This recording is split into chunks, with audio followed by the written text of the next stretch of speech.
I could drink water through my skin or moisture.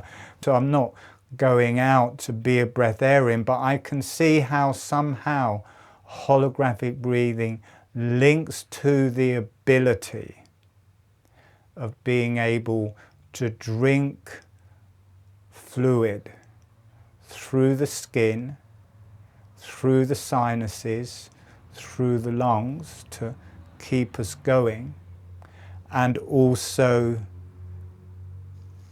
energetic food and spiritual food. I think to actually be a genuine breatharian, my view on that is that we need a very advanced body or a different type of body, but there's some kind of relationship there.